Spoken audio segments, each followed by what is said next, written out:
स्वागत है दोस्तों आप सभी का हमारे इस YouTube channel Asim prime news में। मैं हूं आपका आसिम और लेकर आया हूं देश दुनिया की ताज़ा तरीन और भरोसेमंद खबरें लेकर।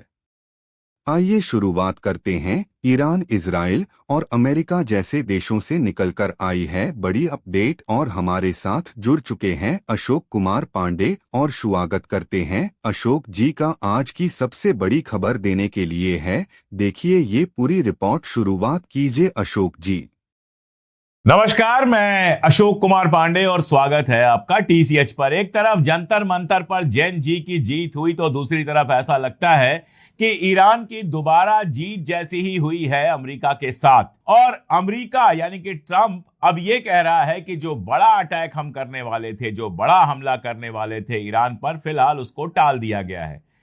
जो खबर है न्यूयॉर्क टाइम्स में आई है उसको बहुत गौर से पढ़ने की जरूरत है। ये खबर ये बताती है कि ट्रंप ने ये हमला, जिसके बारे में मेरा मानना था कि अगर ये हमला होना है तो सैटरडे संडे को हमला होगा। वीकेंड में हमले होते हैं ताकि मंडे को मार्केट ऊपर चली जाए। तो मेरा ये मानना था कि सैटरडे या संडे को हमला होगा। सैटरडे को तो नहीं ही हुआ और संडे की मॉर्निंग का जो अखबार है वो ये कहता है कि ट्रंप ने ये लड़ाई इसलिए रोक दी, ईरान के ऊपर बड़ा हमला इसलिए रोक दिया कि उसके जो एडवाइजर्स थे, उसको जो सलाह देने वाले लोग आसपास थे, उन्होंने कहा कि हुजूर आला इस समय हमला मत कीजिए, ये हमको बहुत भारी पड़ सकता है। अब इस खबर को अगर समझना है तो न्यूयॉर्क टाइम्स की एक और खबर मैं आपको दिखाता हूं जो साथ में ही छपी हुई है। ये खबर बताती है कि लोग नाराज हैं। और लोग नाराज क्यों हैं? लोग नाराज इसलिए हैं कि पेंटागन यानी अमेरिका की आर्मी का जो वेबसाइट है उनकी, जो उस पर उन सैनिकों की संख्या घटाकर लिखी गई है जो मारे गए हैं। यानी अमेरिका के जो सैनिक ईरान से लड़ाई में मारे गए हैं उनके नंबर्स घटाकर बताए जा रहे हैं।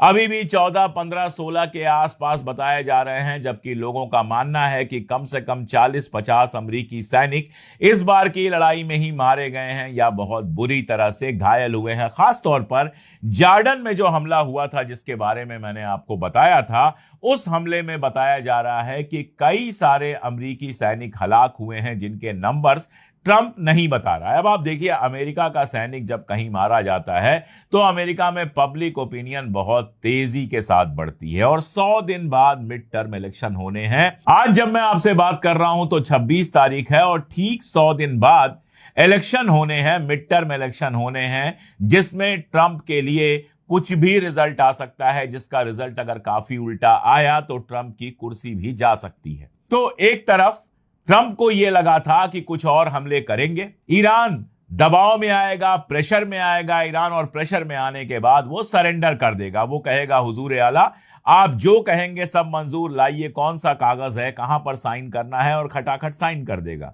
वो होता हुआ कहीं दिख नहीं रहा। जितना आपने एस्केलेशन बढ़ाया, ईरान उतना ही एस्केलेशन बढ़ाता चला गया। जॉर्डन हो, बहरीन हो, कुवैत हो, इन जगहों पर जबरदस्त नुकसान पहुंचाया और दूसरी तरफ आपके सैनिक लगातार मारे गए, जिसकी वजह से आपके यहां प्रेशर बढ़ा। एक तीसरी और चीज है जो न्यूयॉर्क टाइम्स की खबर में ही आगे डिटेल में देते हैं। वो बता रहे हैं कि अमेरिका के हथियार भी कम पड़ रहे हैं, अमेरिका की जो मिसाइलें थी वो कम पड़ रही हैं, अमेरिका का जो एयर डिफेंस था वो पूरी तरह से तबाह कर दिया है ईरान ने। इसलिए आगे लड़ाई चलाना उनके लिए बहुत मुश्किल है। अगर ईरान की बात करें, नुकसान ईरान में भी हुआ है। मसलन आप देख सकते हैं स्क्रीन पर कि ईरान का जो स्पेस रिसर्च सेंटर है उसको कितना ज्यादा नुकसान पहुंचा है, लेकिन उसके बावजूद यह कहना गलत होगा कि वहां की लाइफ डिस्टर्ब हो गई है। जो तस्वीरें आ रही हैं और अमेरिकी अखबारों में आ रही हैं वो बता रही हैं कि नॉर्मल लाइफ चल रही है। ये वाली तस्वीर आप देखिए, इसमें बाजार में लड़कियां आपको टोट बैग बेचती हुई दिख जाएंगी और सबसे बड़ी बात कि ये लड़कियां हिजाब में नहीं हैं, ये लड़कियां बिल्कुल नॉर्मल ड्रेस में हैं। ये आपको वहां पर टोट बैग बेचती हुई दिख रही हैं और ऐसे बहुत सारे सीन दिख रहे हैं। तो नुकसान हुआ है ईरान में, लेकिन उतना नहीं हुआ है जितना अमेरिका की उम्मीद थी। और आगे बढ़ने से पहले एक छोटी सी अपील कि भाई ये क्या बात है कि मैं हर बार देखता हूं 70% देखने वालों ने सब्सक्राइब नहीं किया हुआ है और लगातार वीडियोस देख रहे हैं। क्या दिक्कत है? सब्सक्राइब कर लीजिए, हमें थोड़ी हिम्मत मिलेगी तो हम और ताकत से बात करेंगे ना। कर लीजिए सब्सक्राइब। अब ईरान ने जो दावा किया है, आईआरजीसी के जो प्रवक्ता हैं, स्पोक्स पर्सन हैं ब्रिगेडियर जनरल मोहसिन मोहबी, उन्होंने तस्नीम को बताया है कि 8 जुलाई से 22 जुलाई के बीच एक F-15 जो उनका जंगी जहाज होता है वो, एक P-8 समुद्री जो समंदर में चलने वाला गश्ती उनका जहाज होता है वो, एक C-17 मिलिट्री ट्रांसपोर्ट एयरक्राफ्ट और 8 एरियल रिफिलिंग एयरक्राफ्ट को पूरी तरह से खत्म कर दिया गया। उनका कहना है कि 17 जासूसी और लड़ाकू ड्रोन भी बर्बाद किए गए, जिसमें से 8 बिल्कुल नए थे, अभी पैकिंग से भी बाहर नहीं निकाले गए थे, पैकिंग में लाकर रखे गए थे और उनको ईरान ने बर्बाद कर दिया। इसके अलावा 7 American command and control centre, 3 satellite संचार प्रणालियां जो सैटेलाइट का कम्युनिकेशन सिस्टम होता है, और 6 पैट्रियट एयर डिफेंस जो रडार सिस्टम है उनको भी निशाना बनाया गया। इसके अलावा इनका कहना है कि 3 हवाई और 9 जो समंदर के निगरानी रडार थे जिनसे निगरानी रखी जा रही थी, 8 early warning radar, 7 air defence missile radar, 5 लंबी दूरी के रडार, 2 दूसरे एयर डिफेंस रडार और 1 टेक्निकल रडार नेटवर्क को भी खत्म कर दिया गया। इसके अलावा 3 EPS रडार सिस्टम और 2 EPS 117 रडार भी हमलों में तबाह हुए हैं। ये दावा है ईरान का। यानी ईरान ने अपनी पूरी ताकत 3 चीजों पर लगाई है। पहला, स्ट्रेट ऑफ होर्मुज का कंट्रोल किसी भी हालत में नहीं छोड़ना, और स्ट्रेट ऑफ होर्मुज पूरी तरह से बंद पड़ी हुई है। हालांकि खबर आ रही है कि ईरान और ओमान के बीच में बातचीत चल रही है कोई रास्ता निकालने के लिए, लेकिन अमेरिका ने जो रास्ता निकाला था वो तो पूरी तरह से बंद पड़ा हुआ है। तो स्ट्रेट ऑफ होर्मुज बंद हुआ और दुनिया भर के बाजारों का बुरा हाल हुआ। ब्रेंट क्रूड ऑयल लगातार बढ़ने लगा, उसका कीमत बढ़ने लगी। एक तो ये ईरान की चाल थी जो पूरी तरह से कामयाब होती हुई दिख रही है। दूसरा, ईरान ने किया इनकी आंख और कान बंद करने का, जिसकी बात मैं बार बार कहता हूं कि आप जिन रडार से स्ट्रेट ऑफ होर्मुज और ईरान के अंदर निगाह रखना चाहते थे उन रडारों को ही खत्म कर दिया, जिनकी डिटेल्स IRGC के जो प्रवक्ता हैं उन्होंने दी है। और तीसरा, इन्होंने यह किया कि अमेरिका का एयर डिफेंस सिस्टम पूरी तरह से तबाह किया और अमेरिकी सैनिकों को निशाना बनाया, जिनसे अमेरिका के अंदर पैनिक फैले। अब इतने जहाज और इतने अगर एयर डिफेंस सिस्टम बर्बाद हुए हैं, यानी अरबों की संपत्ति बर्बाद हुई है अमेरिका की, तो एक तो पलटकर अटैक करने की जो कैपेसिटी होती है वो कम हुई है, और दूसरा ये हुआ है कि अमेरिका के अंदर ये बहस शुरू हुई है कि इस जंग का हासिल क्या है, इस जंग से हमको मिल क्या रहा है, हमारे लोग मारे जा रहे हैं, हमारे हथियार तबाह हो रहे हैं। और इन 3 वजहों से यह खबर आई है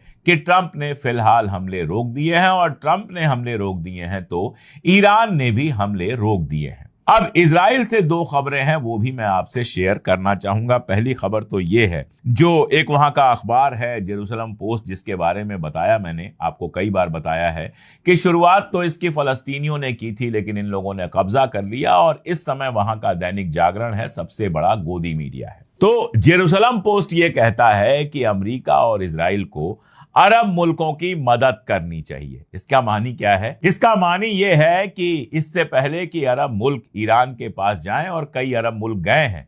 आप देखिए, कतर पर कोई खास अटैक नहीं हुआ, ओमान पर कोई खास अटैक नहीं हुआ, सऊदी अरबिया पर कोई खास अटैक नहीं हुआ। हालांकि सऊदी अरबिया और हूथी का अलग किस्सा चल रहा है, उस पर आगे बात करूंगा, लेकिन ईरान ने सऊदी अरबिया के ऊपर कोई अटैक नहीं किया है।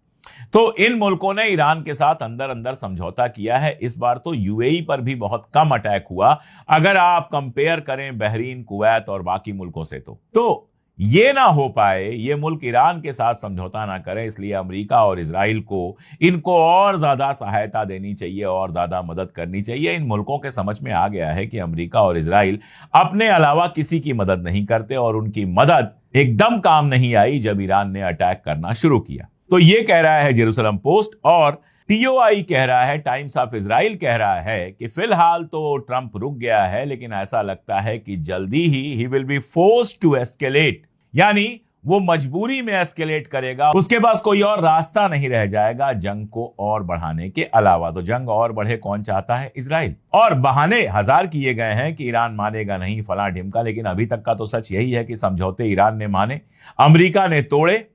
तो अगर जंग रुकनी है तो अमेरिका को वो समझौते मानने पड़ेंगे, कम से कम स्ट्रेट ऑफ होर्मुज पे मानने पड़ेंगे, कम से कम मुआवजे पे मानने पड़ेंगे, ये सारा कुछ है। लेकिन ये उकसावे की लैंग्वेज होती है, जिसमें उकसाया जा रहा है कि ट्रंप लड़ेगा, चिंता मत कीजिए, लड़ाई और बढ़ेगी, क्योंकि इजराइल ऐसा चाहता है, क्योंकि नेतन्याहू ऐसा चाहता है। हालांकि नेतन्याहू थोड़ा परेशान भी है। वेस्ट बैंक में जिस तरह से लगातार बवाल चल रहा है, कई इजरायली मारे गए हैं, बदले में कई सारी मस्जिदें जला दी गई हैं, ये सारा कुछ वहां पर चल रहा है। और मैंने आपको बताया था कि उसकी जो पॉपुलैरिटी है, उसके लिकुड पार्टी की जो पॉपुलैरिटी है, वो गड्ढे में चली गई है। तो परेशान तो वो है। इसलिए मुझे यह भी समझ में आता है कि अगर जंग को रोका है ट्रंप ने, तो शायद उसकी एक वजह यह होगी कि इजराइल इस जंग में शामिल होने को तैयार नहीं हुआ। इस बात को समझिए, यह बेहद मजेदार बात है। आपने देखा, आपको मैंने बताया था और लगातार खबरें आ रही थी कि ट्रंप और उसके लोगों ने कहा कि अब इजराइल को भी इस जंग में शामिल होना होगा।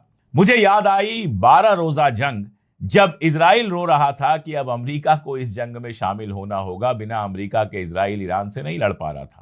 और इस बार ट्रंप कह रहा था कि इजराइल को इस जंग में शामिल होना पड़ेगा, और स्मॉलिच कह रहा था कि हमें इस जंग में शामिल होने में कोई इंटरेस्ट नहीं है। रीजन क्या है? ट्रंप अकेले लड़ नहीं पा रहा था। वो चाह रहा था कि इजराइल को जो इतना मालो असबाब हमने दिया है, इतना हथियार दिया है, वो भी तो उसका इस्तेमाल करे। वो बचा के रख रहा है। और इजराइल को यह लग रहा था, नेतन्याहू को यह लग रहा है लगातार, कि अगर जंग में हम शामिल होते हैं और तेल अवीव के ऊपर फिर से मिसाइलें गिरना शुरू होती हैं, हाइफा के ऊपर फिर से मिसाइलें गिरना शुरू होती हैं, तो जो इलेक्शन होने वाला है इस साल के आखिरी महीने में, उसमें नेतन्याहू के जीतने की उम्मीद तो खत्म ही हो जाएगी। इजराइल के अंदर एक नए तरीके के बवाल के पैदा होने की भी उम्मीद है। आपको याद होगा, पिछली बार जब जंग चल रही थी तो हजारों लोग तेल अवीव और हाइफा और दूसरे शहरों के सड़कों पर उतरकर नेतन्याहू से डिमांड कर रहे थे कि जंग रोको। तो इजराइल के लोग इस बात में तो बड़े खुश होते हैं कि गाजा में जो है वहां बम गिरा के मार दो, लेबनान में बम गिरा के मार दो, लेकिन जब अपने ऊपर बम गिरता है तो उनसे बर्दाश्त नहीं होता है।